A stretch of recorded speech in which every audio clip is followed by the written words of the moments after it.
Hi, and welcome to the Friday, August 2nd. We'll never forget you, Caden, episode of On Iowa Politics.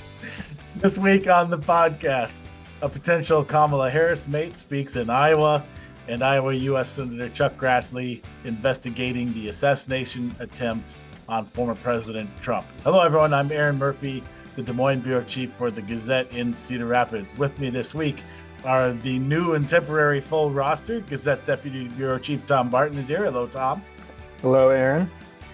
We have Sarah Watson of the Quad City Times. Hello, Sarah. Erin, I think you might get a gold medal for that intro if podcasting were to be a sport at the Olympics.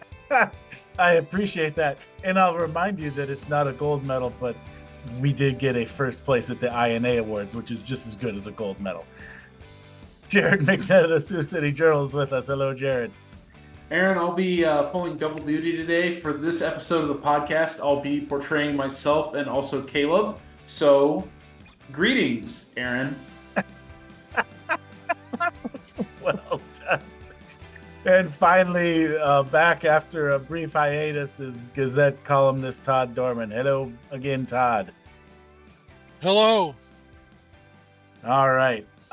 First up this week, we're going to learn soon who will be Kamala Harris's running mate in the presidential election. In fact, depending on when you're listening to the podcast, you may already know. Again, as we sit here and record on Thursday afternoon, the news has not yet broke, but we expect it soon. If for no other reason than Harris and her pending partner plan to campaign in swing states across the country next week. So at the very least, we can expect an announcement by this weekend, but it feels like it's bubbling up and could come even sooner. One person who has been on the short list of potential running mates was in Iowa this past weekend. Kentucky Governor Andy Beshear gave the keynote address at the Iowa Democratic Party's annual fundraiser. Tom, you were there. I assume Beshear didn't address his possible VP candidacy in his remarks. What did he have to say? Yeah, he didn't address that in his remarks, but obviously he was asked about that afterward when he did a gaggle with reporters and, said that he fully endorses Kamala Harris and her campaign, and he's going to do everything he can to help her win between now and November. He, I believe, mentioned that he's, flattered and honored to be considered. And praised Harris as a tough, smart, caring, and attentive leader. He, in his remarks to Iowa Democrats at the fundraiser, talked about in November, the focus by Democrats in the Harris campaign is going to be trying to bring people together, trying to unite the country. He said that we're going to win and get back to being each other's neighbors, to being American before we're Democrats or Republicans. It says that we're going to get back to working together to get things done. And mentions the attacks against Kamala Harris by the Trump campaign and Republicans trying to paint her as kind of this radical San Francisco liberal. He said that he believes that that Republicans are falsely claiming that Kamala Harris is too far to the left, to argue that as if elected president, that what she will do is move the country not to the right or to the left, but contends that she will move it forward for every single American. And that was pretty much the overarching message of the night from Governor Beshear. To some extent, it was also the message that we heard from Iowa Democratic Party leaders last weekend. Again, he emphasized and reiterated that with Biden out of the race and Harris now at the top of the ticket, this is, an opportunity for the party to become kind of re-energized, reinvigorated, and draw renewed interest in the party and potentially reach out to moderates and independents who, without the change at the top of the ticket, were, I guess, to put it politely, less than enthused about President Joe Biden and his campaign and his candidacy, and may not have really been kind of plugged in and paying attention to the campaign and the race. Whereas now, again, with that change in the top of the ticket, and we heard this from party activists here in Iowa, that there seems to be kind of this renewed interest and kind of optimism for the presidential campaign, for Kamala Harris's campaign, and for Democrats' prospects in the November election. Yeah, I wanted to ask you about just that. So what was it like? What was it like literally in the room there Saturday night, Tom? Like, was there did you I'm asking kind of a vibes question. Could you feel that renewed enthusiasm? You could. It wasn't I don't know. I'm trying to think of the best way to describe it, but Democrats and donors and party activists who were there at this fundraiser were upbeat. They were optimistic. They were feeling good. They applauded loudly for Governor Beshear and for the other Iowa Democratic Party leaders and speakers and candidates who spoke during the fundraiser in Des Moines at the Iowa Event Center. It was, kind of jovial, convivial atmosphere compared to, what potentially could have been, right, with Biden still at the top of the ticket. I think that the atmosphere there would probably been a lot more subdued and somewhat despondent. But on Saturday night, everybody kind of felt uplifted. Yeah, and we've seen evidence of that. So that's elsewhere, and that's not surprising. All right, so let's have a little fun here and do some predicting. Let's gaze into the crystal ball and who is Harris gonna pick to be her running mate? If you all already know out there as you're listening, as we're sitting here Thursday afternoon, we don't know. And just to be clear, this is not scientific.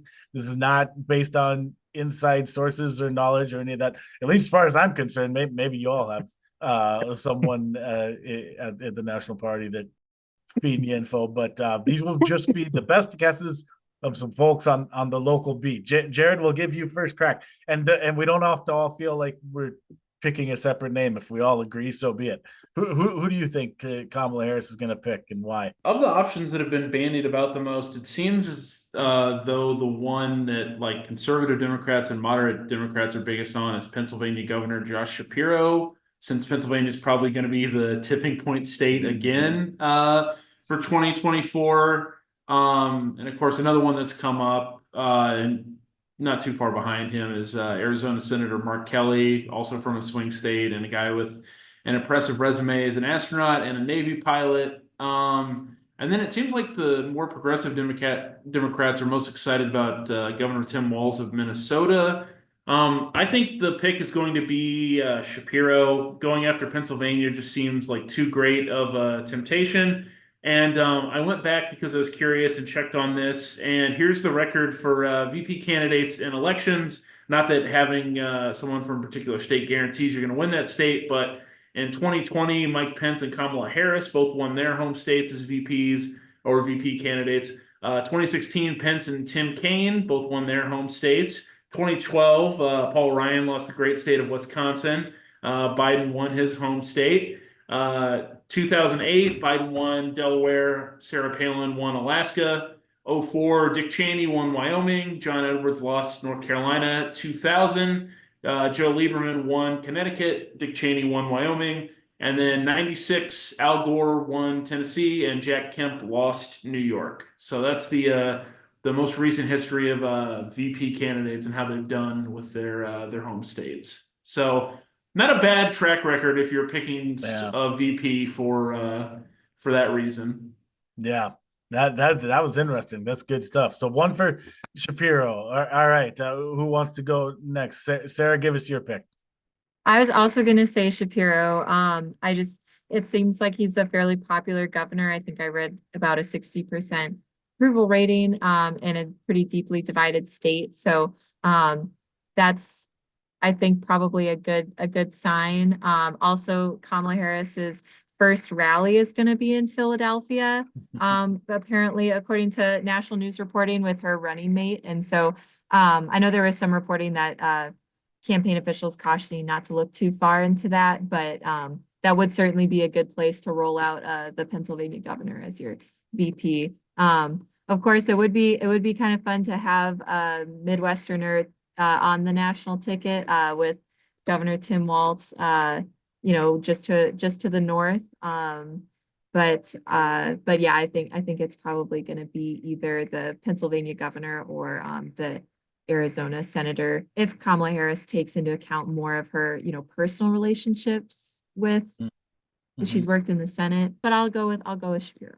All right, that's 2 for Shapiro. Todd, you gonna add another one, or you gonna go a different direction here? Well, I remember covering the 32 presidential race when Franklin Roosevelt chose John Nance Garner, who offered the very precise assessment of being vice president. It isn't worth a bucket of warm piss. So who do you, if you're selecting a vice president, who do you think is gonna, you know, handle that bucket well? I don't know where they store it, but uh, I'm also thinking today of all the local political and state government reporters in the places where these elected officials are from. Tom Vilsack was a finalist in 2004, and God, the stuff we were hearing, uh, someone saw a plane painted Kerry Vilsack, and somebody, I mean, and they would tell us nothing. And of course, no one from Iowa broke the story. Right. And so that was, it's a little frustrating when these these guys, men and women you've been interviewing and covering, all of a sudden become, big shots. Yeah. So Yeah. Todd, to part of that point of not knowing, there's been stuff about like every single one of these people we've talked about at this point, how like there's now added security detail for Andy Bashir, or that Tim Walz had to cancel some event because he, might now be the pick. So it's the season for a lot of that stuff leaking out. Yeah, same yeah, thing. I just saw before coming on here something about Shapiro canceling some fundraisers over the whoa, weekend. whoa, So yeah. whoa, yeah, that's got to be it. Uh, I one of the things that you want in a vice presidential candidate is the ability to carry the battle to the other side. I think Walz has done a nice job of sort of hitting Republicans. I mean, he's coined this whole, or I don't know if he coined it, but he's made use of this whole Republicans are weird thing. I think he was in on the ground floor of that at least. Yep. And so, the Kelly pick, his resume is incredible. And, with a Democratic governor, regardless of how it works out, Democrats won't lose that Senate seat. So that's something to think of. I don't know. That's Does always a Walz factor. Yep. does Minnesota have a 2-term limit? Ooh, I don't know that off the top of my head. That's a good question. Because a lot of states do, but Iowa, of course, doesn't. We have governors that serve for Right. 75 years. But Maybe a yeah, lot more. the point being, if he got plucked out of there, do they risk There, throwing away there their? are, in Minnesota, there are no term limits on the number Oh, of okay. terms they may So, serve. Yeah. but he's in the middle of his term. He won Yeah. Yeah, in 22. 2022. Yep. So yeah. And there's a Democratic legislature there, which is a backstop in case something doesn't work out. But yeah, those are two that I just resume wise. I don't know about this, picking a swing state, or I guess it can't hurt. I don't know that the geographic aspect makes that much of a difference. I think people just want to know that the person you pick is competent and could be president. They're just one heartbeat away, one Right. single heartbeat. People like to have somebody that can handle, being president. That's why JD Vance is kind of having a tough time. I think people are starting to look at him maybe like Sarah Palin and say, interesting, but I don't want him anywhere near the Oval Office or the Naval Observatory or wherever the vice president That's takes him. not the echoes that you want to conjure there of Sarah Palin. Yeah. Hey, before we move on, Todd, just because you had conflicts the last few, it's been a busy few weeks. Would you care to sum up, in your view, just what's been a pretty slow news cycle over the last 3 or 4 weeks that we haven't had you on the podcast? Do you have any thoughts?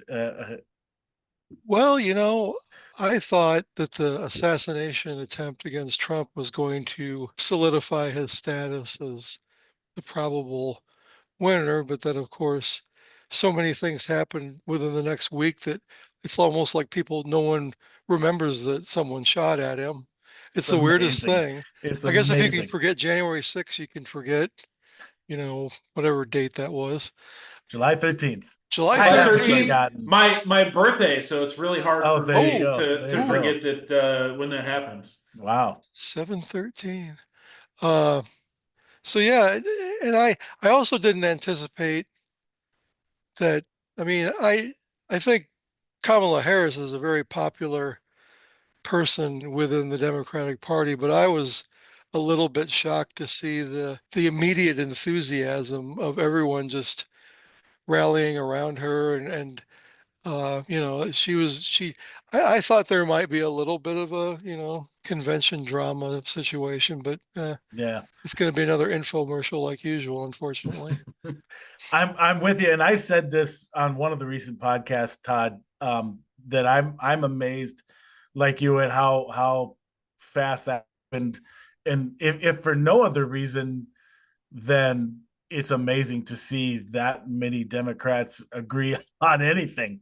Having covered Democratic politics is just long enough now, and you've covered even longer. It's pretty remarkable to see a room full of Democrats move in the same direction on something, much less a country full of them.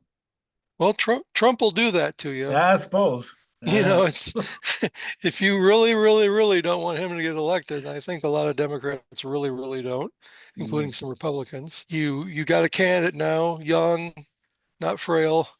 Get out there and campaign like hell to try to keep Donald out of the White House. Yeah. All right, Tom. How about you? You want to venture a guess here? Yeah, I really don't have anything to add, to be honest with you. I mean, I kind of agree the conventional wisdom is that it's going to be the Pennsylvania governor, and then, the other two that are apparently at the top of the short list, as we mentioned, are Arizona Senator Mark Kelly and Minnesota Governor Tim Walz. And I think, for the reasons that have already been addressed, Yeah.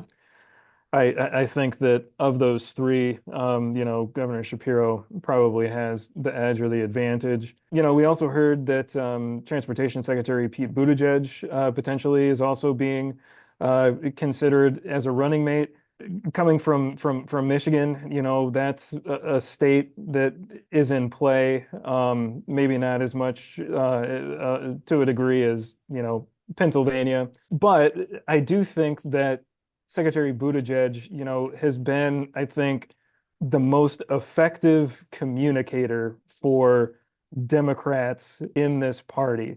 And the fact that he's doing interviews and showing up on Fox News and conservative news outlets and talking to that segment of voters and that segment of the American population, and the way that he's able to again, articulate Democrats' message, is able to, be just such a effective advocate and spokesperson for the Biden-Harris administration and for Kamala Harris and her campaign, and how effectively he's able to, combat the attacks and narratives that are being put out by the Trump campaign and Republicans.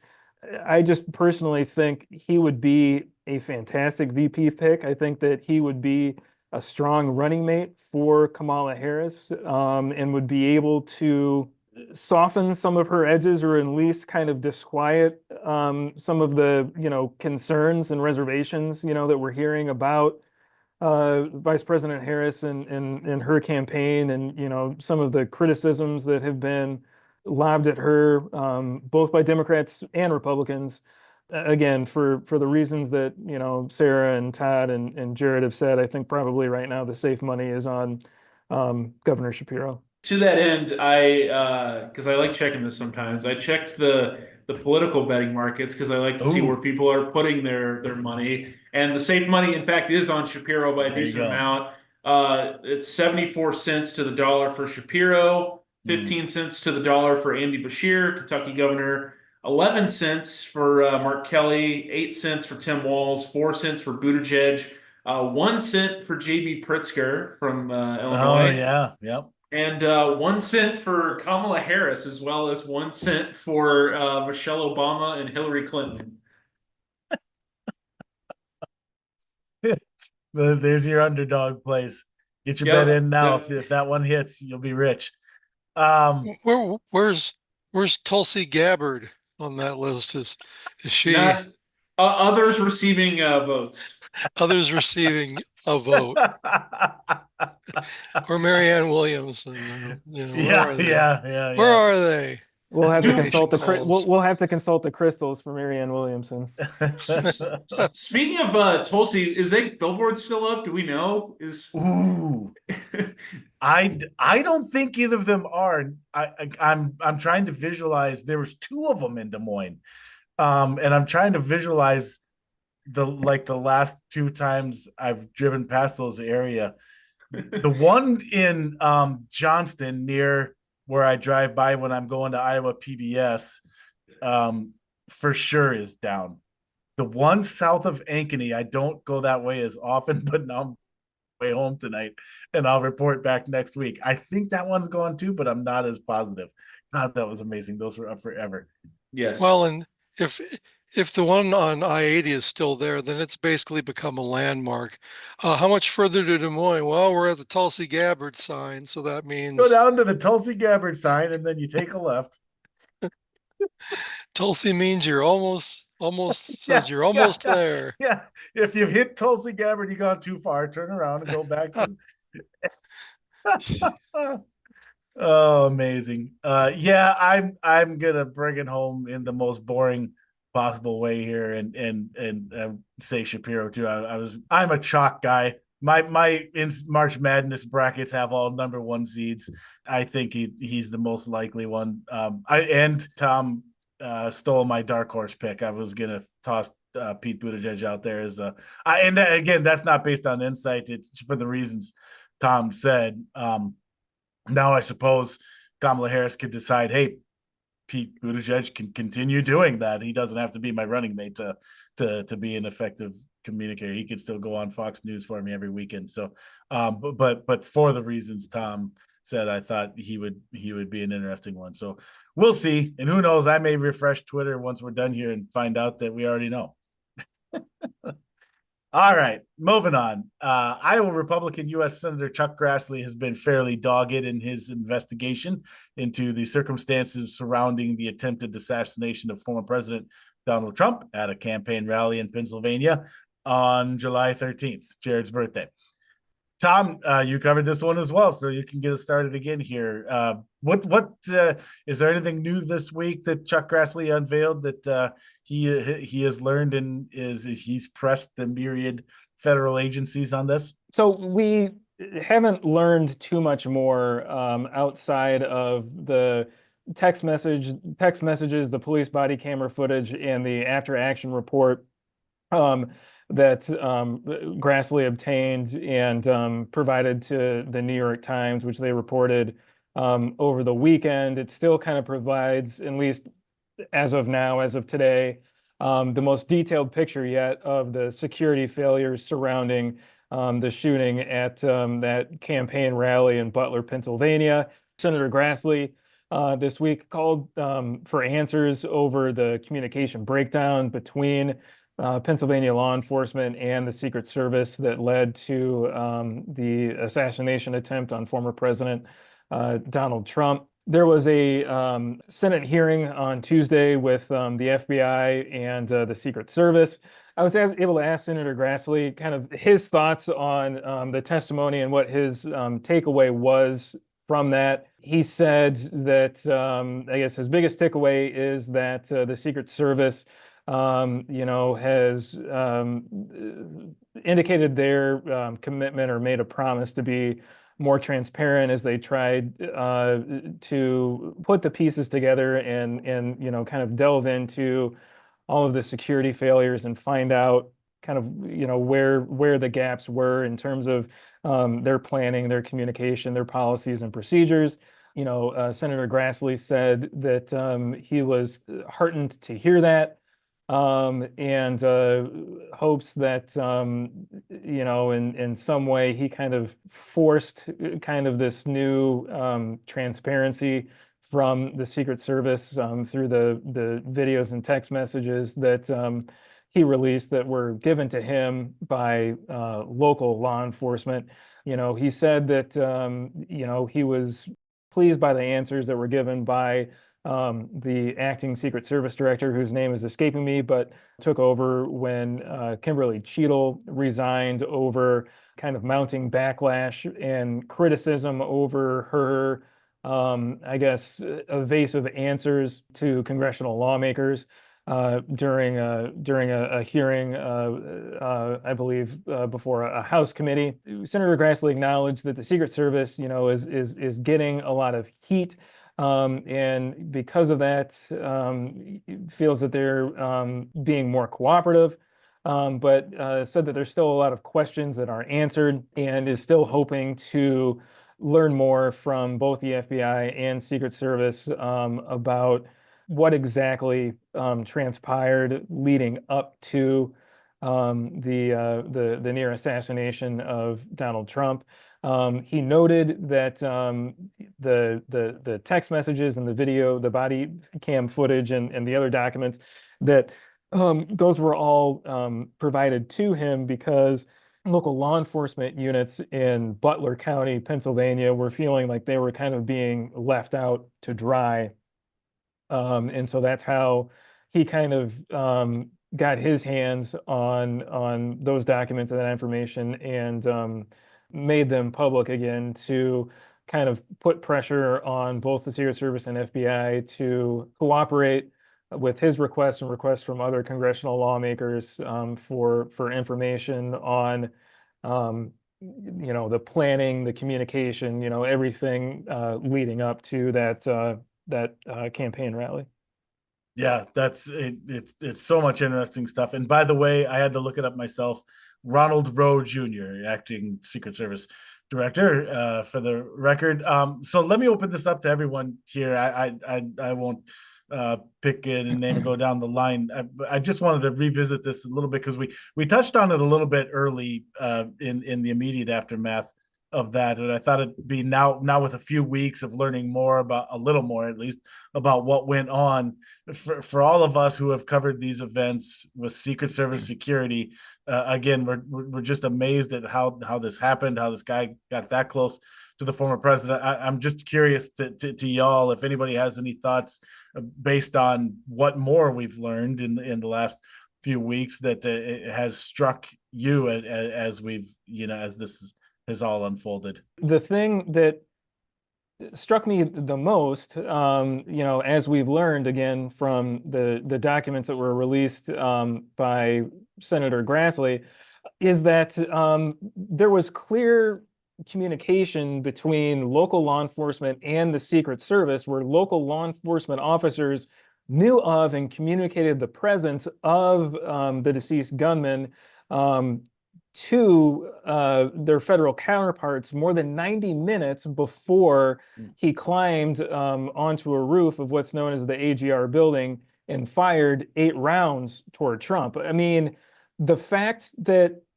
again, that they identified this guy, right? They alerted him to the Secret Service and to other, federal officials who were there on the scene. the fact that for whatever reason, there was something, I guess, lost in, I guess, translation or in that communication between local and federal law enforcement, and somehow, they lost track of them and they couldn't find them. I mean, it just it baffles me, especially considering just how close he was to the stage, to the event, to everything there. They had, counter sniper teams, it seems, with clear, visibility, clear line of vision, line of sight to that building, that it baffles me as to how they were able to lose track of him and not get to him sooner, more quickly before Trump took the stage, and why they didn't do anything to, either prevent Trump from taking the stage or delay that. Yeah. Yeah, I think I read that the roof of the building that the gunman was on was a little bit sloped, so the snipers had to like reposition, or there wasn't a like super clear line of sight. Maybe I read that, maybe that's incorrect. That I'm not familiar with. The whole thing just blows my mind. Even before that, though, a Beaver County sniper finishes his shift. I can't talk today, guys. Departed the AGR building, and while exiting, spotted the gunman at a picnic table outside, and then alerted the remaining Beaver and Butler snipers in that building to be on the lookout for him. And then another sniper with local law enforcement sends a photo of the gunman to the Beaver, Butler, and Washington sniper group chat. The Beaver sniper notes that Crook was using a rangefinder and was looking toward the stage, and recommends that they notify Secret Service snipers to look out. Just a few minutes after that, another sniper with local law enforcement also sends photos of Crooks to a group chat of local law enforcement, and they recommend that they alert command. So it seems like there was plenty of time, right, to be able to try and track this guy down and intervene and do something, especially considering he was sitting at the picnic table right outside of the building where these sniper teams were, and where local law enforcement was set up. And so it's just, I don't know, it's just so perplexing.